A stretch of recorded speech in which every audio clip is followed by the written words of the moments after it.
Well, as we know, it's not always digging holes and setting poles. Sometimes we have to go and fix the poles that have been set. So what we're going to do today is we're on a service call.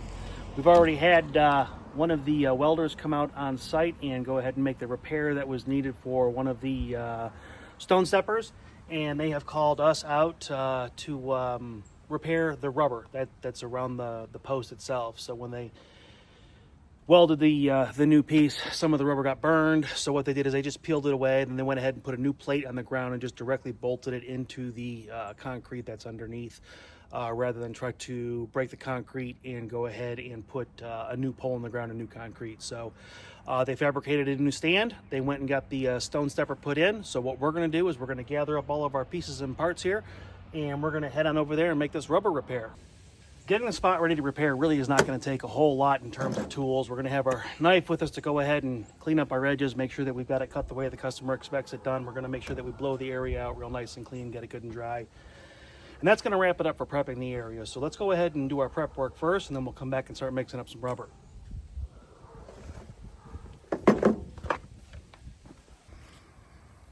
Taking a look at the park, pretty standard park at one of our local elementary schools. And what we're going to do, like I said, is we're going to go ahead and make a repair on this rubber.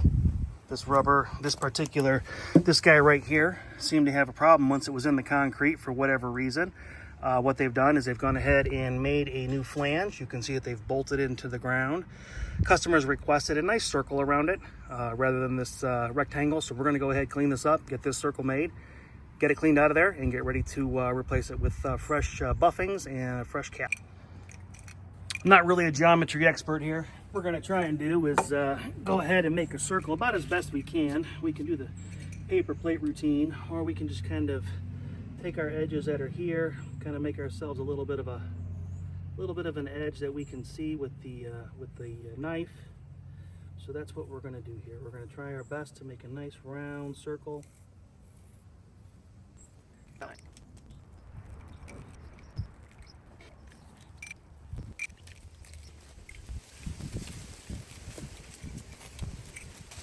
That's an ugly circle. I know. We'll fix it.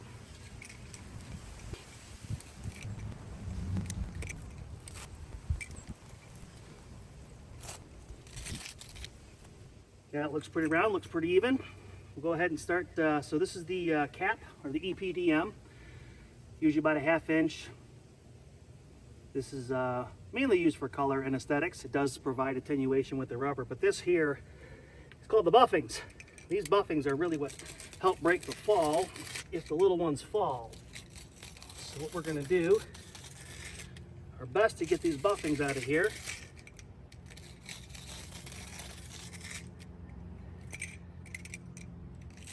And we'll get them replaced.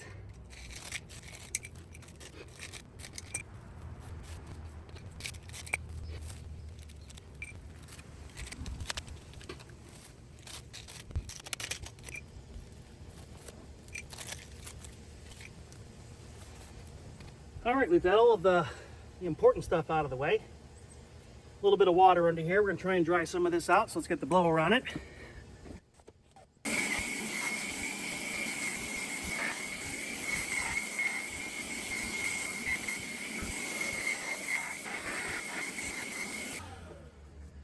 All right, we've got it clean. We'll leave the blower here just in case we got to do that some more. Let's go ahead and let's go take a look at our rubber and start getting our rubber ready. So this brown bag right here is going to be our EPDM. This is going to be what's going to be on the top coat. And I just reread the paperwork and found out that we are doing just one color.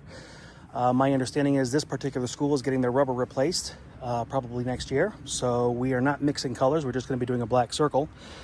The bag next to it's going to be those buffings that you saw underneath there. With that, we've got our mixing bags put together. We've got our gloves. We've got our glue. We've got our trowel.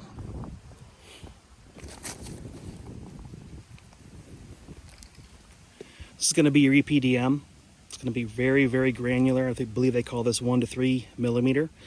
Every little piece is 1 to 3 millimeters. Normally and typically for the customers that we work for, they want all virgin rubber. So this is all brand new, not recycled. This is what we will be using for the top coat. And then for the bindings, they are normally and typically going to be from the shredded recycled rubber industry, cleaned, no metal, no issues in there.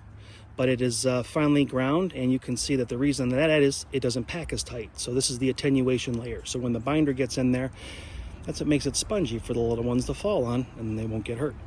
So those are the two types of rubber that we're going to be mixing up and filling in. So naturally, we're going to be using a lot more of this to fill in that big circle that we made, and we'll be using about a ½ an inch or so of the EPDM to fill in that circle. All right, we are threatening for rain. One thing this rubber does not like is to get wet.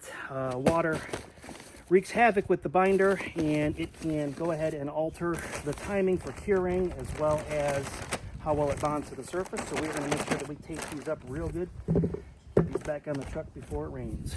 All right, we've got those all good and taped up. We can set those back down and off to the side. Don't have to worry about those spilling over.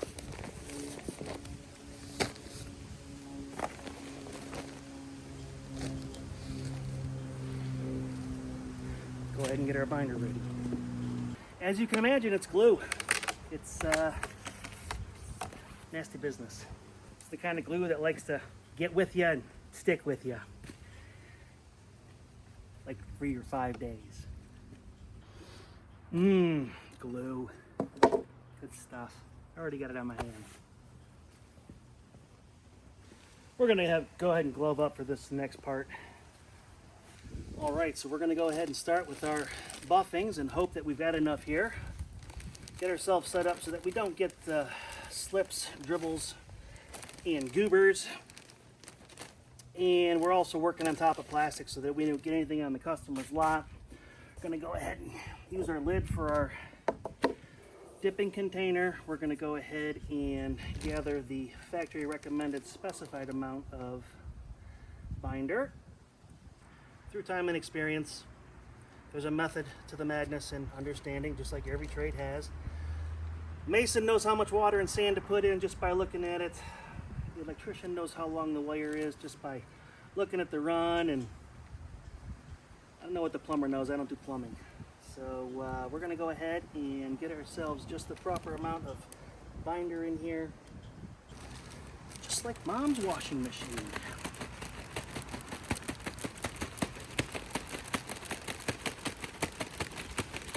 All right, we got it all mixed up here. We'll keep shuffling while we take the camera back over to the hole.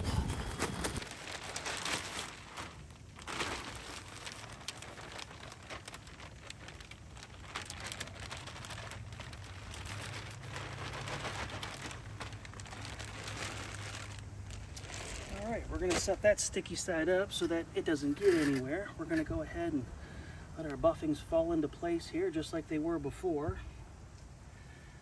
Work them around, and in order to keep that attenuation so that the kids don't get hurt, you want to make sure that we're not pressing them in. We're just letting them fall in, letting them get situated. We're going to get our level set, make sure that our pockets are filled. Get everything all the way around the edges. All these bindings got that nice glossy look to them, so we've got a good mix going here. And then what we're doing is we're just gonna go ahead and tap. We're just gonna go ahead and tap this down. We're not putting pressure on it. We're just tapping it around, keeping those air pockets in there. Let that binding doing its job. Let that binding do its job. Keep it right about the level of the cap.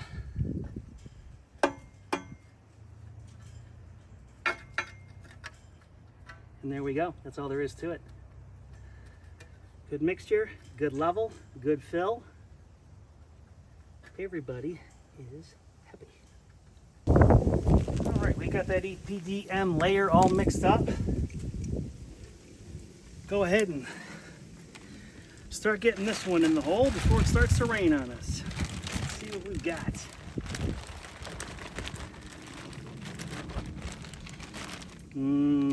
Glossy and beautiful.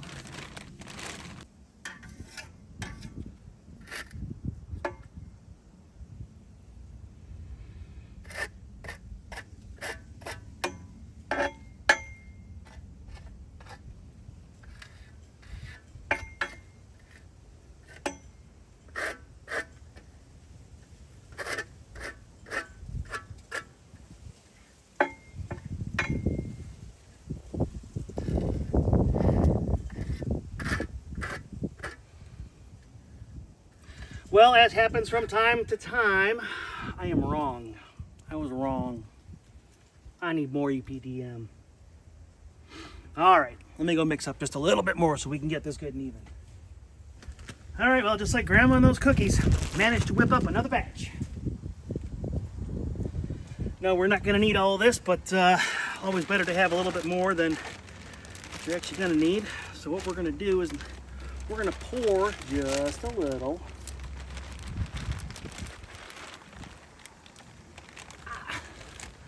Perfect. There we go. Just the right amount. Make our mess over the hole. Let's see what we can do here. Let's see if we got a better look at that. We got a nice fall. Rubber just falls into itself. There we go. We're gonna go ahead and kind of ease it into our seam as best we can. Clearly, because we've got only black on top, the seam is going to be visible, but if we were using the other mixture, which looks like it's about 50% black, 50% red, we would really want to feather that seam in there, really make it look good. We're still going to do the same thing. The feathering is still happening. You can see we're still putting that pressure on there and closing that rubber towards the outside, checking our level the entire time. This is the layer you want to go ahead and put a little bit more pressure on.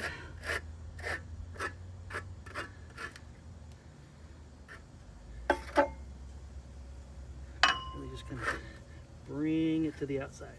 Make sure we're good and tight around the post. Want to make sure as you're pushing the trowel down, we're not feeling those bolts down there. The previous installer, Captain Trevor, did a fantastic job of making sure that his hardware was set at a good depth where it could still do its job properly and leave enough room for the rubber to go around it. So he did a great job there.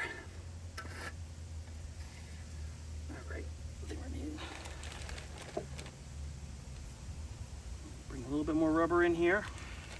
There we go. All right. Really get that level.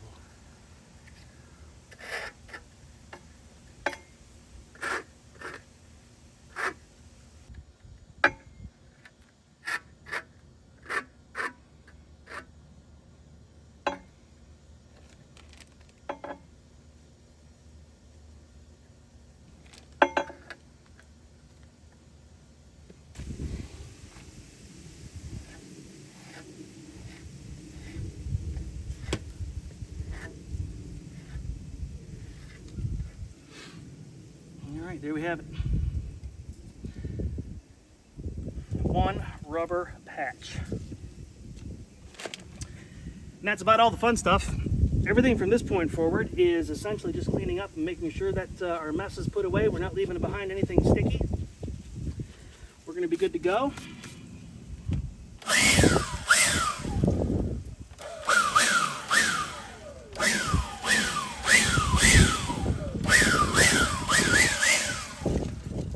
And then when the kids come back to school, they're going to be all set and have these stepping stones back open. So there you go. Wasn't digging holes and setting poles, but we were making holes and fixing poles. Close enough. See you next time.